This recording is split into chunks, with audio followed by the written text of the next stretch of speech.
UPSC CSE Hindi साहित्य वैकल्पिक paper आई खंड क हिंदी भाषा एवं नागरी लिपि विषय 1 अपभ्रंश अवहट्ट एवं प्रारंभिक हिंदी का व्याकरणिक तथा अनुप्रयुक्त स्वरूप यूपीएससी मेंस नोट्स 1 परिचय हिंदी भाषा का विकास एक क्रमिक ऐतिहासिक और भाषा वैज्ञानिक प्रक्रिया का परिणाम है।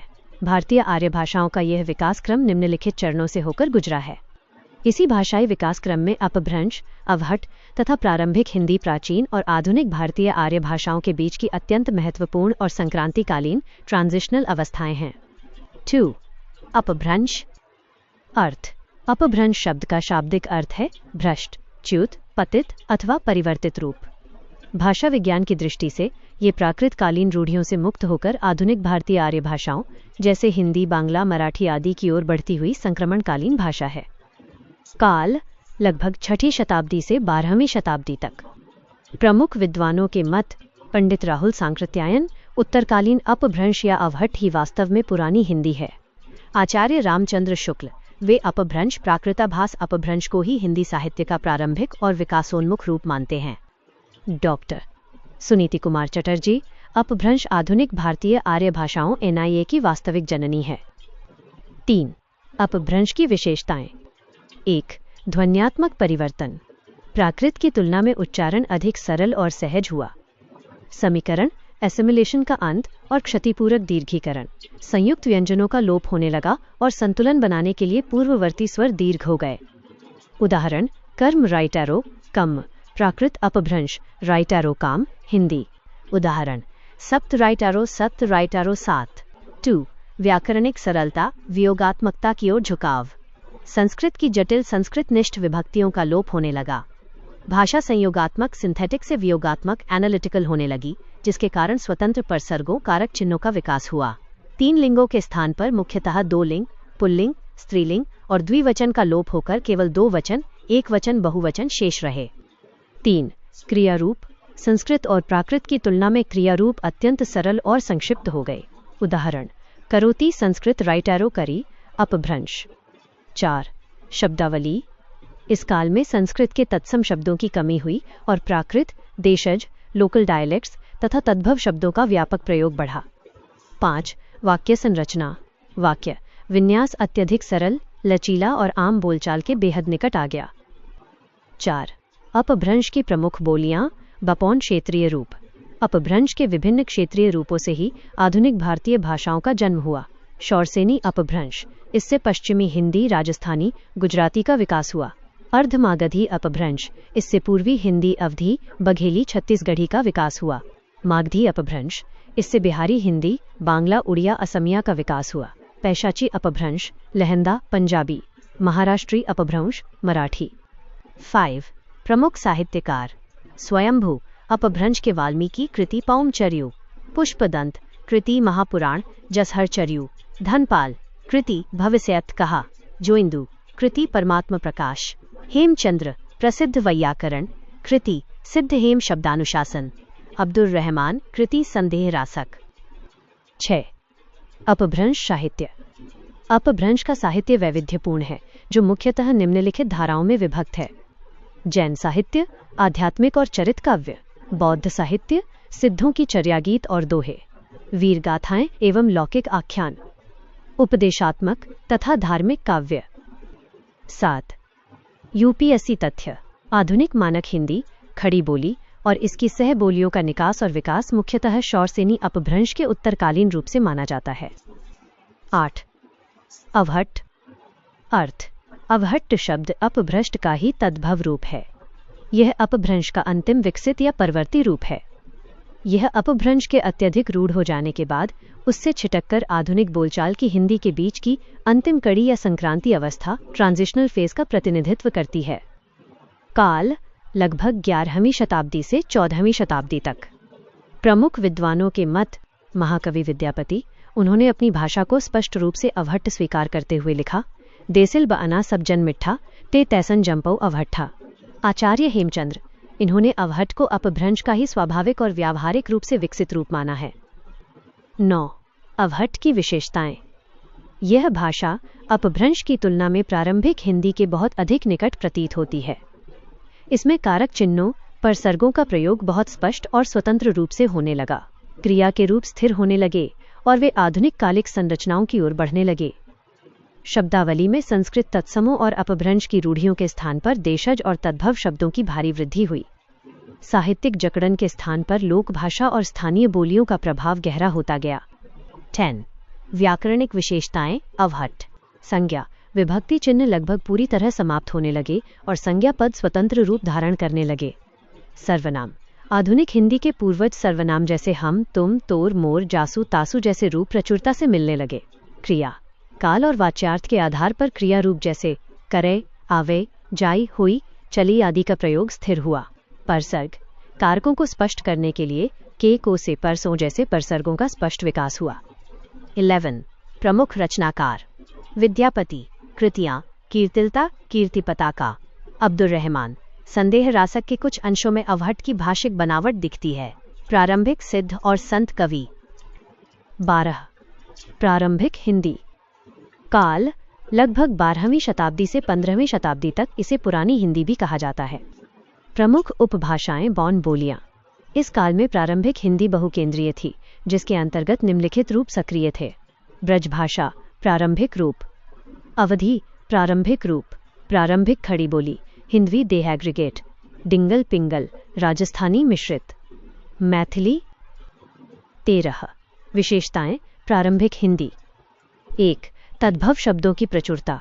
जनभाषा होने के कारण दैनिक जीवन के शब्द स्थापित हुए, जैसे घर, मन, पानी, चलना, सोना, रात आदि। 2. वाक्य विन्यास।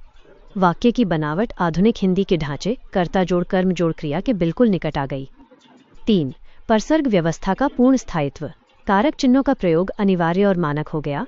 का, की, के, को, से, में, पर। 4. क्रिया रूपों का आधुनिकीकरण। संयुक्त क्रियाओं और सहायक क्रियाओं का प्रयोग शुरू हुआ। करता है, जाता है, आया, गया, खाया। 5. लिंग व्यवस्था। प्राकृतिक लिंग के आधार पर पुल्लिंग और स्त्रीलिंग पूरी तरह से स्पष्ट और व्याकरण सम्मत हुए। 6. वचन व्यवस्था। एक वचन और बहुवचन के रूप सुव्यवस्थित हो गए। विभक्ति रहित और विभक्ति सहित बहुवचन रूप बनने लगे। 14. प्रारंभिक हिंदी की प्रमुख साहित्यिक धाराएं। सिद्ध साहित्य, सरहपा आदि। नाथ साहित्य, गोरखनाथ और अन्य योगी। जैन साहित्य, रास ग्रंथ। रासो साहित्य, वीरगाथा काव्य जैसे पृथ्वीराज रासो, प्रारंभिक संत एवं सूफी साहित्य की पूर्व पीठिका।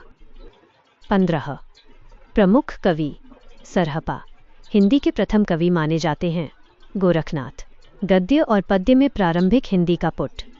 चंदबरदाई कृति पृथ्वीराज रासो। अमीर खुसरो खड़ी बोली हिंदी के प्रथम प्रयोक्ता, पहेलियां और मुकरियां। विद्यापति मैथिली कोकिल, कृति पदावली। 16. व्याकरणिक स्वरूप। UPSC important core. ध्वनि विज्ञान, फोनोलॉजी। संयुक्त व्यंजनों का सरलीकरण पूरा हुआ। री, क्ष, त्र, ज्ञ जैसी संस्कृत ध्वनियों का उच्चारण क्रमशः री, छ, तर, ज्ञा के रूप में लोक स्वीकृत हुआ। संज्ञा, नाउन। संज्ञाएं पूरी तरह वियोगात्मक हो गईं। विभक्तियों का स्थान पूर्णतः परसर्गों ने ले लिया। उदा, राम ने घर से। सर्वनाम, प्रोनाउन। आधुनिक हिंदी के सर्वनाम स्थापित हुए। मैं, तू, वो, ये, हम, तुम, वे, ये। विशेषण, एडजेक्टिव। विशेषणों के रूप संज्ञा के लिंग और वचन के अनुसार बदलने शुरू हुए। उदा, अच्छा लड़का, अच्छी लड़की। क्रिया, वर्ब।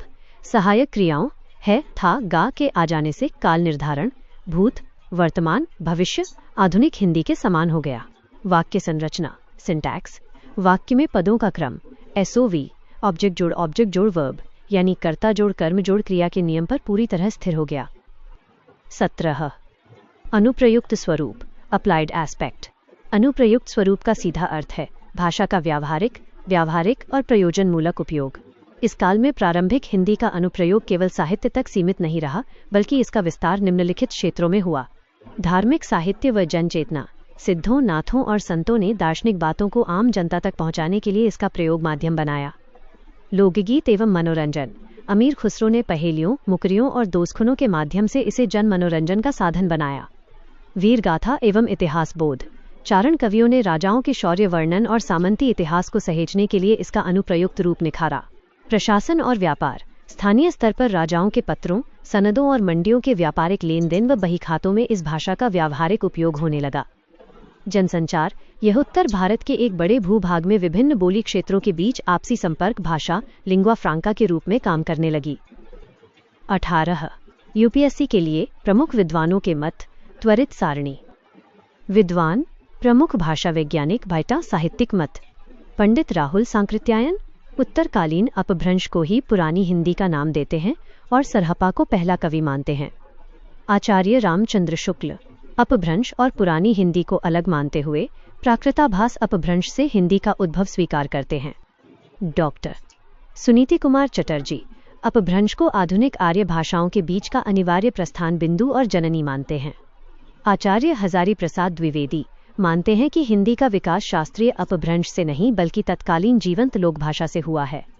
डॉक्टर धीरेन्द्र वर्मा हिंदी के क्रमिक और वैज्ञानिक विकास को शौरसेनी अपभ्रंश की कोख से जोड़कर देखते हैं। 19 यूपीएससी मेंस के लिए संभावित प्रश्न। 1. अपभ्रंश और अवहट्ट के भाषिक स्वरूप के मध्य की बारीक विभाजन रेखा को स्पष्ट करते हुए उनकी व्याकरणिक विशेषताओं का उद्घाटन कीजिए।